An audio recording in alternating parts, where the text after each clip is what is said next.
Welcome back, troglodytes, to the Trogly's Guitar Show. Oh boy, what is this? This is a model I have been looking for a very long time.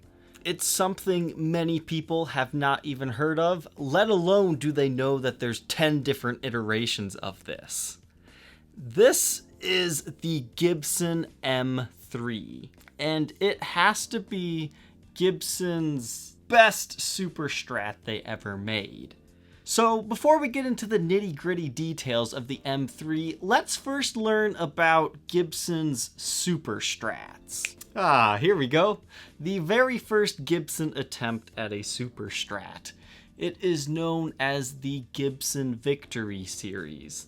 They had a few different models of this one with different pickups. You either had the HSH pickup configuration or just two humbuckers.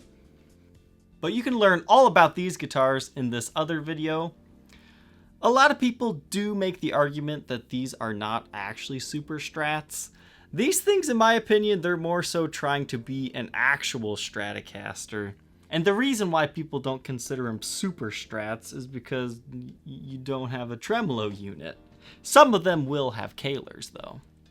This model lasted from approximately 1981 through 1984. With limited success of the Victory model, Gibson went to a guy named Wayne Charvel. Does that sound familiar? To have him basically build these guitars for Gibson, something like that. The next one is the Gibson US1, built from 1986 through approximately 91. These were basically really beautiful Super Strats. Once again, they would have the HSS pickup configuration. I have owned one of these. I didn't necessarily like it, but I think that's just because it had a really bad setup and just had more issues than I knew about at the time. But beautiful guitar. And then during that run, from 87 to 92, there was the stripped down version of that called the U2. People like to call the U2 the US1 mistakenly all the time, so it can actually be kind of difficult to find a proper US1. Amongst the myths of things, there is also a Q series. I've had a few of the bass lineup ones, a Q80 and a Q90 bass, but there's also some other freaky guitars. Some of them have triple P90s with the Kahler.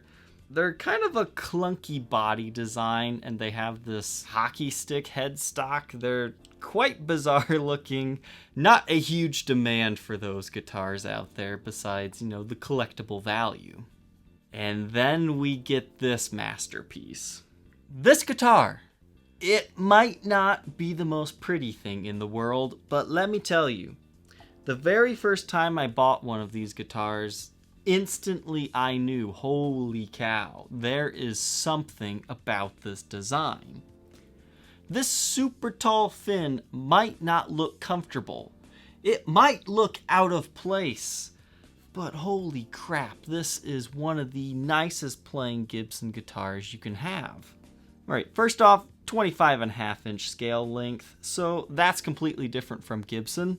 You've also got 24 frets, a full 2 octaves. And the way that they've designed this is there's basically no heel to the guitar. So you can easily get to all of these frets without having to mess with any clunky heels. So instantly, this is a super playable guitar up and down the neck. And it was built for speed. I mean, look how tiny this neck is. This has to be the thinnest Gibson neck that was ever made. Even though I'm not necessarily a huge fan of Super Strats at this point in time, because I just don't play a lot of stuff that requires them, I can definitely appreciate the playability of this instrument. You have an HSH pickup configuration on here, with a total possibility of 9 different sounds. It makes use of a coil split switch. You have one that is labeled 1 for single coil, that's pretty easy to remember, and 2 for humbucker. Now paired with that is a 5-way blade switch. When you have selected single coil mode, your first position is simply the bridge pickup in single coil, so this white one. Your second position is then the middle single and the bridge single. Third position is just the middle pickup. Fourth position is then the middle and neck in single coil. And then obviously the fifth one is the neck in single coil. Now when you have it in number 2, humbucker mode, hey, don't skip yet. Everything just gets crazy here. All right, first position, you have, well, what you would expect, the bridge humbucker.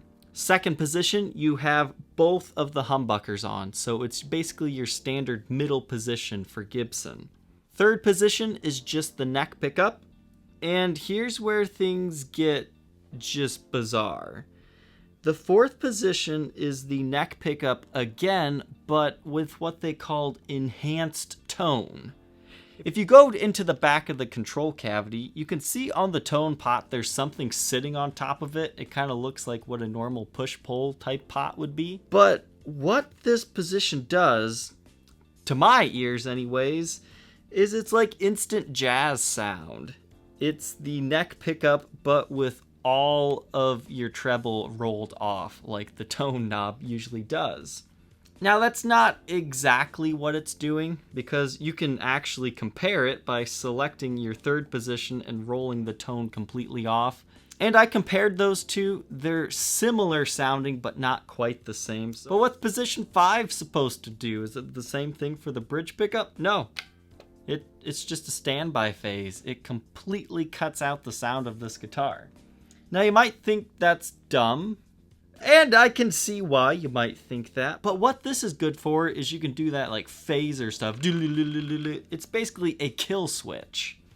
No, you can't do buckethead kill switch stuff, unless you get really talented with doing it in time while still doing all this stuff. But interestingly enough, you do have the exact same pickups that are in the buckethead signature guitar. That means the 496R in the neck and a 500T in the bridge. These are hot ceramic pickups. And the middle position is a little single coil called the NSX. You can also find this in the Nighthawk series of guitars. Now earlier I was saying people just don't realize these things exist, let alone 10 different iterations. Let's go ahead and tackle those really quick. You have the M3 Standard, the M3 Deluxe, the M3H Standard, the M3H Deluxe, M4 Standard, M4S Deluxe, M3 Stealth, the M3 All-American, and finally the M3 Reissue. First, let's talk about the M3 Standard. It's a very simple looking guitar. It's very similar to the Deluxe I was just holding. It's got the exact same pickups, but the body is just made completely out of poplar. But they usually sport a solid finish. White is kind of actually uncommon. You don't see a lot of these, but there are other finishes available, as you can see here on the screen. But this is the base model that you see for sale all the time. Sometimes there's a dry spell in the market and you won't see one for sale for a while, but I would not call this guitar rare. And now on to today's episode, the M3 Deluxe. Oh gosh, guys, I've been looking for one of these forever. I saw it show up, and it's like, oh, it doesn't even have a case. They want way too much for it, but I had to buy it. But here's why I really wanted this. It is the exact same thing as the M3 Standard, except for it's a sandwich of woods. You have a walnut top with a stained red poplar stripe right here, and then maple. So you see all these different colored woods on the top, and that's pretty cool. But then move on to the back, you have that continuation of the maple. You've got another walnut strip and another maple strip. But can you see why I like this example? Holy cow, look at the back of this thing. Flamed beyond belief. I was initially disappointed with the condition of this when it was described as excellent by the seller, but I also didn't see this flame in the photos, so this has to be the nicest looking one I have ever seen.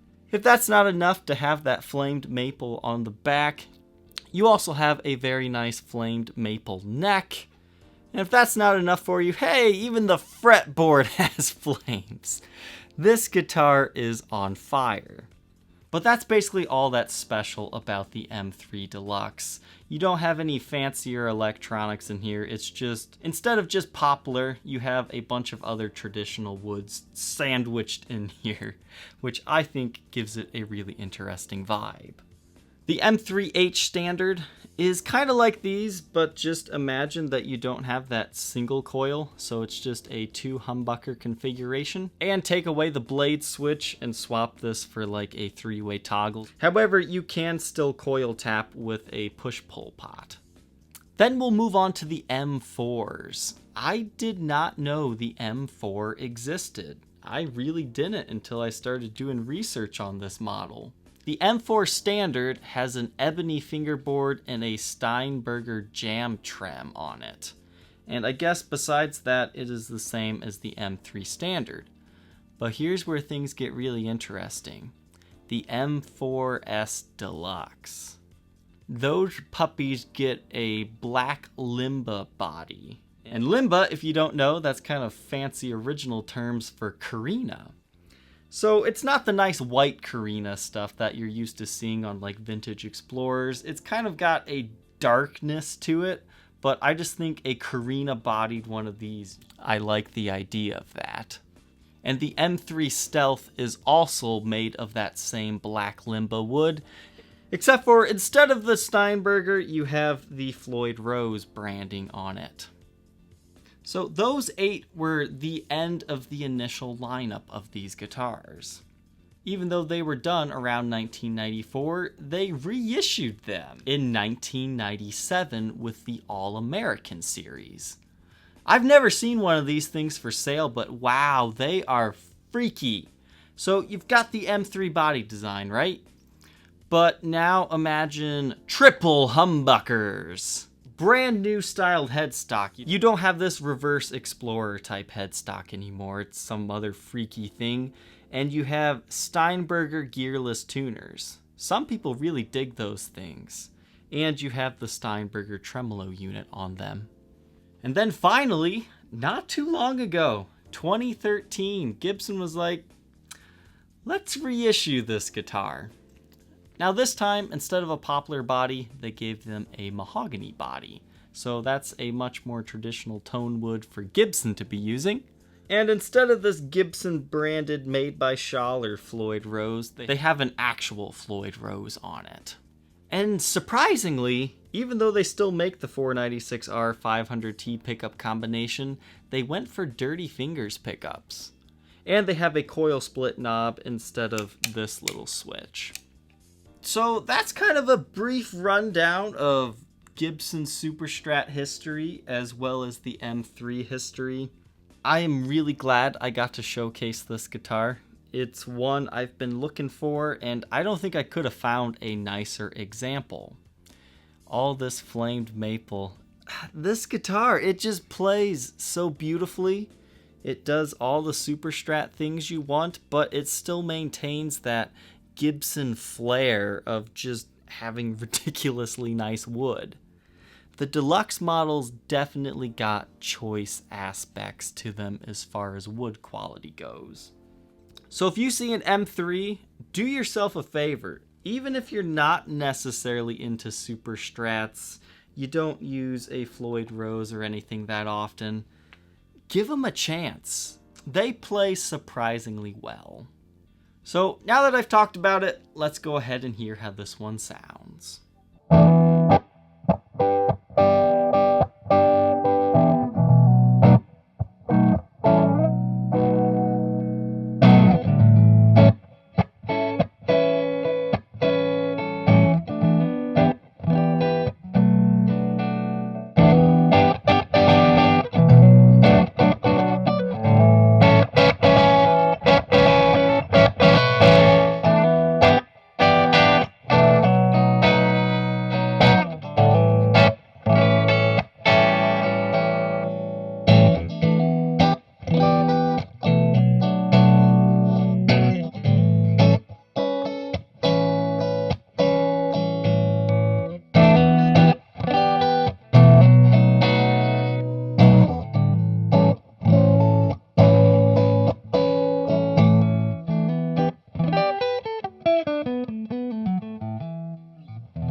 Now that we know how this guitar sounds, let's go ahead and review its condition.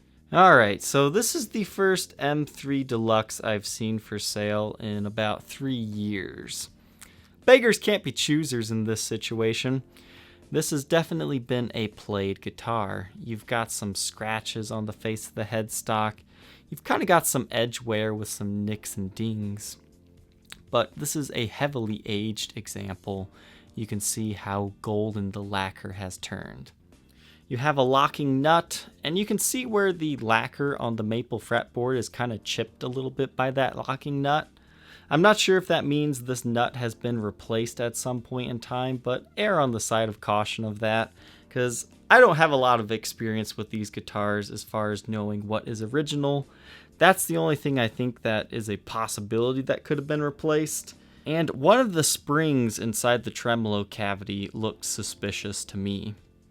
But the frets on this one are in great shape, just very minor wear.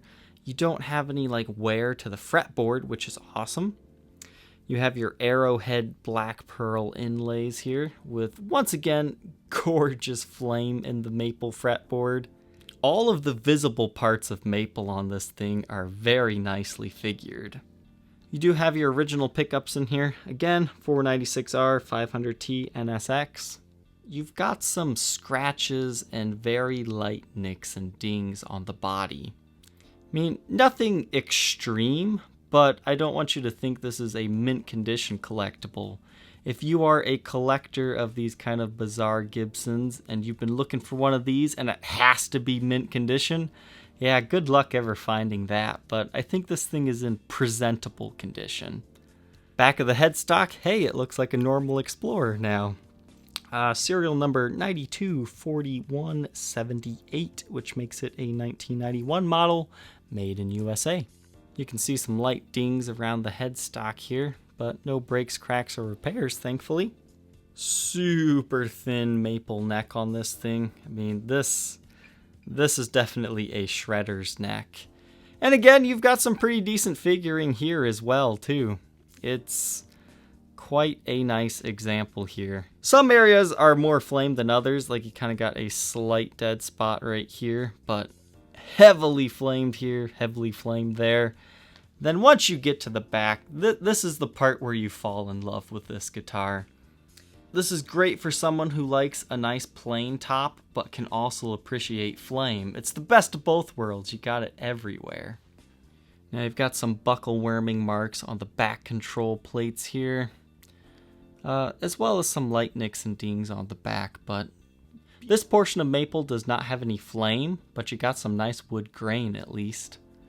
But some nicks and dings here and there. Nothing too major on this one, except for, somebody added another Strat button for some reason. So now you've got the choice between either stringing up your strap here or in this traditional spot. You can see when they did that, they kind of dinged the finish, and you've got some finish checking stemming from there. But structural stability is still just fine. Looking at the sides is quite interesting because the center block of maple is actually multi-pieced. So this guitar has just tons of layers of wood everywhere. It's kind of funny, to be honest. I know some people in the comments might look down upon a multi-pieced wood guitar. It's kind of like the Zoot Suit series, but not quite as extreme. I kind of like it when you have multiple pieces of wood, though. I think it just really makes this guitar come to life. Because again, if you look at the standard one, it's a cool shredder's guitar. I mean, there's nothing necessarily fantastic looking about it. It's just a solid color. It's built for the purpose of rocking. But this one, you get to shred it and rock it, but still have beautiful wood grain. So this is like the perfect guitar for me. Now we'll do a blacklight test. Everything's looking good here. Everything's glowing all right.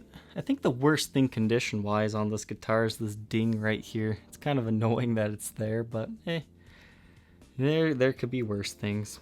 You've got your original knobs here. They're glowing the way I would expect to see. Even the tortoiseshell pickguard's glowing. Awesome vibe here. It's starting to look almost like a gem now. Just needs your cutaway handle. Fretboard is also glowing beautifully, as is the face of the headstock here. You just got that light edge wear, as you can see there. Back of the headstock also in great shape. I mean, you don't have any like finish super worn off the back. You can see it glows a little bit more because of somebody's sweaty hand, but overall, no breaks, cracks, or repairs anywhere. Your heel joint is good. And this is just a beautifully blacklighting example. I mean, there's nothing majorly wrong here. So if you could live with a little bit of light wear and tear, I did the hard part. I got an original case for it. I even have some case candy and a trem bar. So you are good to go with this one. This guitar does have an era-correct Gibson USA case. I actually swiped this case from that white M3 because this one did not even have a case when I got it. And in my opinion, it's a more historically significant guitar. And somebody who collects these, they're gonna be more finicky about having an original style case with it. There was a different one on Reverb, but the pink blanket had a tear on the ribbon, and I didn't quite want to pay top dollar for it. So I did a case swapperoo for you. That also means you get some case candy here. You get an Allen key for the locking nut, truss rod tool, USA owner's manual, and combo lock card. But this case is in great shape. Nothing too bad. I mean, you've got some scuffs and tears on the outside Tolex, but the inside, I mean, is pretty darn clean.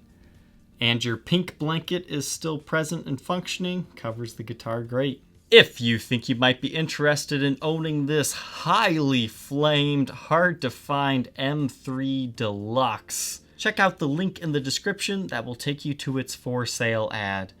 Somebody's going to be very happy with this guitar. I know I was.